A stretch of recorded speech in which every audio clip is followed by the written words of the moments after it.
You don't have to sink a carrier to break America's back. You just have to make the Admiral wonder if it's worth sailing in the first place. And Beijing's toolbox is stacked with ways to make a $13 billion floating airfield look like a very nervous liability. Here's the uncomfortable part. If carriers get pushed back, Japan, the Philippines, even Australia suddenly look a lot more alone. Today we're pulling apart China's playbook, missile by missile, jet by jet, to show exactly how the PLA plans to turn the Pacific into a no-sail zone. Grab a coffee. This gets uncomfortable fast. Step 1. Context. The People's Liberation Army doesn't think like the Pentagon. America projects power by pushing carriers as close as possible to enemy shores. Beijing projects power by pushing America's carriers as far away as possible. The buzzword is A2AD, Anti-Access Area Denial. Translation: build such a thick wall of missiles, ships, and aircraft that the U.S. Navy has to ask itself, do we really want to steam into this meat grinder?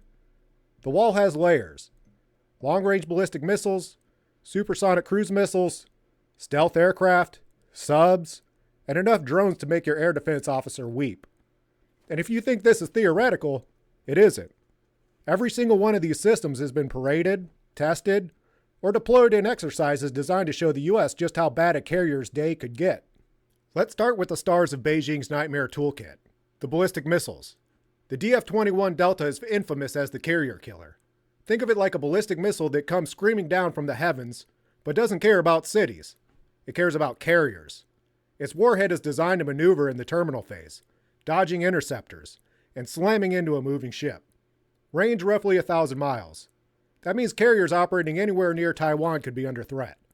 Then there's its bigger brother, the DF-26, nicknamed the Guam Killer. Range: over 2,000 miles. This thing can hit U.S. bases and carriers. It's dual capable, meaning it can carry conventional or nuclear warheads. Nothing says let's complicate escalation like a missile that leaves the enemy guessing which warhead is inbound. Now, does it work? The truth? No one knows for sure. Hitting a moving carrier at sea requires exquisite targeting data, reliable satellites, and clean comms. All things the U.S. has ways to disrupt. But remember, you don't have to guarantee a hit. You just have to inject enough doubt into the Admiral's brain that the carrier turns around. That's victory without firing a shot. Next layer, cruise missiles. The YJ-12 is a supersonic sea-skimming missile. It's fast, low, and designed to overwhelm escorts.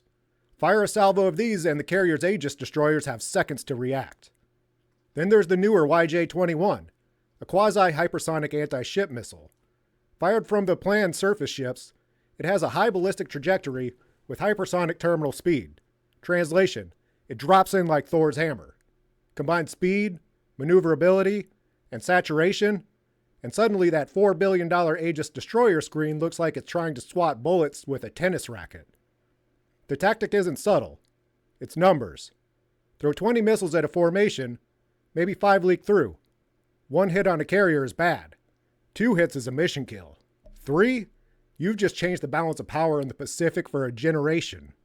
If this breakdown is hitting harder than a DF-21 on final approach, smash that like button. It tells me to keep going deeper into these weapon systems. Missiles alone don't win wars.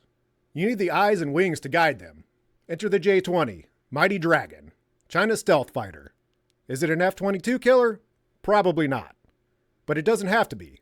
Its job is to push aircraft further back, escort Chinese bombers, and fire long-range air-to-air missiles like the PL-15, designed to kill tankers and AWACS, the lifeblood of a carrier air wing. Add in the H-6 bombers carrying anti-ship cruise missiles, and you've got another saturation problem. Throw in drones from small ISR scouts to larger strike models, and the kill chain thickens. The carrier strike group's radar picture becomes a Where's Waldo puzzle. And Waldo has a warhead. But the skies aren't the only thing getting crowded, because when you add what's lurking beneath the waves, that's when an admiral's nightmares really begin. And don't forget the old school threat, submarines. The plan has a growing fleet of diesel, electric, and nuclear subs. Are they as quiet as U.S. Virginia class? No. Do they need to be? Also no. Operating close to home waters, with shore-based sensors and drones feeding them data, even a noisy sub can get into firing range. A single torpedo hit can mission kill a carrier faster than any missile. Here's the dose of realism. These weapons look terrifying on paper, but the PLA faces challenges. Over-the-horizon targeting is hard. Satellites can be blinded, jammed, or shot down. Ballistic missile warheads have to survive interceptors like SM-6, Aegis BMD, and potentially lasers in the future. Cruise missiles rely on saturation, but saturation means massive logistics footprints that can be pre-targeted. Stealth aircraft only matter if they can integrate cleanly with a kill chain, and China's C-2 is still clunkier than America's. In short, the tools are deadly, but the system isn't flawless. The danger isn't perfection, it's volume. Even imperfect weapons fired in overwhelming numbers can swamp the world's best defenses. So how does Beijing plan to break a carrier? By throwing everything at it. Ballistic missiles, cruise missiles, stealth fighters, bombers, drones, and subs. And daring the US to test whether trillion-dollar defenses can beat billion-dollar salvos.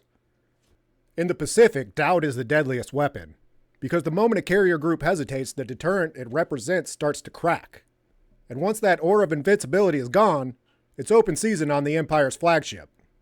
Hit subscribe if you want the missile-by-missile autopsy dropping this week. DF-21, DF-26, YJ-12, and the J-20. We'll shred them in detail. Drop in the comments, if you were Beijing, which system would you bet on to crack a carrier? And if you were the Admiral, how would you sleep at night knowing these are waiting on the other side of the Pacific? And seriously, thank you. Every watch, every comment, every sub. It tells me this work matters, and it keeps the field brief alive.